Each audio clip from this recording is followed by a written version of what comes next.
আসসালামু আলাইকুম। Asha's cooking and লাইফস্টাইলে আপনাদের সবাইকে স্বাগতম। আমার চ্যানেলে নতুন আরেকটি ভিডিও নিয়ে চলে এলাম। আজকে দেখাবো দই চিড়া রেসিপি। এই দই চিড়াটি কিন্তু ইউটিউব প্ল্যাটফর্মে অনেকেই আপলোড করেছে, তবে আমার চ্যানেলে আমি নতুন আপলোড করছি। আমি কিভাবে এই দই চিড়াটি বানাই সেটাই আপনাদের সাথে শেয়ার করব। আমি এখানে 4 কাপ দুধ নিয়ে কিছুক্ষণ জাল করে একটু কমিয়ে নিয়েছি। এবার এর মধ্যে আমি দিয়ে দিব 4টি এলাচ আর দিয়ে দিব 1/4 কাপ গুঁড়া দুধ।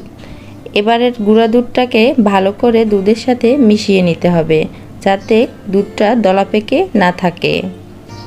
এই পর্যায়ে আমি দিয়ে দিব 1/4 কাপের একটু কম চিনি।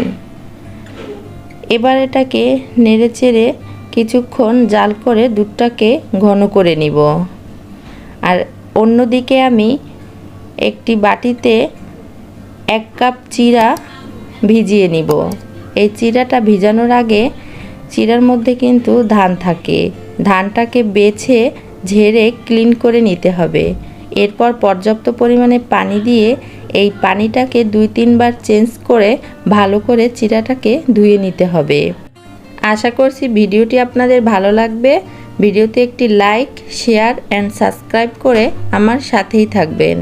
চিরাগুলো ধোয়া হয়ে গেলে এর মধ্যে 1/2 কাপ পানি, 1/2 চামচ লবণ দিয়ে ভিজিয়ে রাখবো আধা ঘন্টার জন্য। এদিকে দুধটাও প্রায় জাল হয়ে ঘন হয়ে এসেছে। এই পর্যায়ে আমি এলাচিগুলো উঠিয়ে ফেলে দিব। চুলার জালটা বন্ধ করে দুধটাকে নেড়েচেড়ে নর্মাল টেম্পারেচারে এনে ফ্রিজে রেখে দিব 1 ঘন্টার জন্য। দুধটাকে কিন্তু আগে থাকতে জাল করে ডিপ ফ্রিজে রেখে ঠান্ডা করা যেতে পারে। এতে করে সহজেই ইফতার অথবা ছিয়ারির সময় দই চিড়াটাকে ঝটপট বানিয়ে ফেলা যায়। এদিকে চিড়াটাও ভিজে পানিটা টেনে গিয়েছে। এবার দই চিড়াটা মিক্স করার জন্য আমি একটি বোল নিয়ে নিব।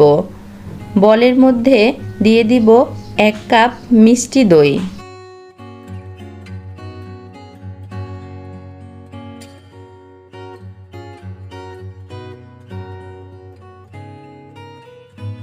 দইটাকে একটি কাঁটা চামচের সাহায্যে আমি ভালো করে ফেটে নিব। দইটা ফেটে নিলে দুধটা দইয়ের সাথে ভালো করে মিশে যাবে।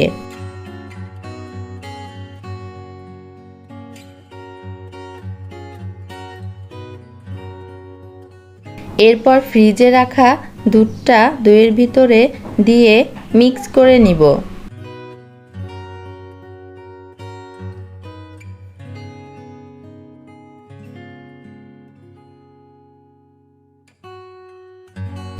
এবার এই দুধের মধ্যে ভিজানো চিড়াগুলো দিয়ে দিব।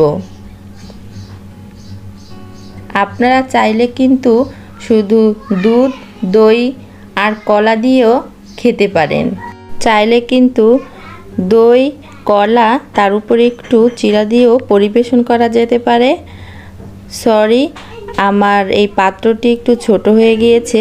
আমি এটা একটু ট্রান্সফার করে একটু বড় পাত্রে নিয়ে নিচ্ছি। এবার আমি এই দই চিড়ার মধ্যে অ্যাড করে দিব ফল। আপনারা চাইলে আপনাদের পছন্দ অনুযায়ী যে কোনো ফল এখানে অ্যাড করতে পারেন। আমি এখানে নিয়েছি সবুজ আঙ্গুর, আর দিব কালো আঙ্গুর, আর কিছুটা খেজুর ছোট ছোট করে কেটে, আর দিয়ে দিব ছোট সাইজের 4-5টা কলা। আপনারা আপনাদের পছন্দ অনুযায়ী ফল দিয়ে এই দই চিড়াটা কিন্তু বানিয়ে নিতে পারেন। এই ডেজার্টটির মধ্যে দুধ, দই এবং বিভিন্ন ফল থাকার কারণে এই ডেজার্টটি কিন্তু শরীর ও স্বাস্থ্যের জন্য খুবই উপকারী। সারাদিন রোজা রাখার পর এভাবে কিন্তু আমরা দই চিড়া বানিয়ে খেতেই পারি। এতে কিন্তু আমাদের মন প্রাণ পুরো ঠান্ডা হয়ে যাবে এবং শরীর ও স্বাস্থ্য ভালো থাকবে। আর আমাদের মা চাচিরা কিন্তু এই খাবারটি খুবই পছন্দ করে। আপনারা চাইলে কিন্তু এভাবে কোনো গ্লাসে দই চিড়াটি দিয়ে উপরে একটু বাদাম কুচি দিয়েও পরিবেশন করা যেতে পারে।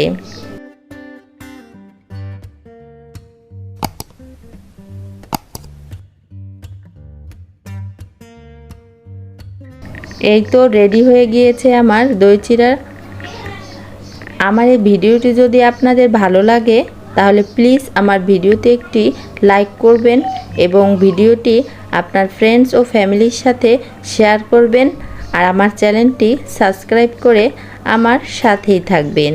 আর আগামী ভিডিও দেখার আমন্ত্রণ জানিয়ে আজকে এখানেই বিদায় নিব। আল্লাহ হাফেজ।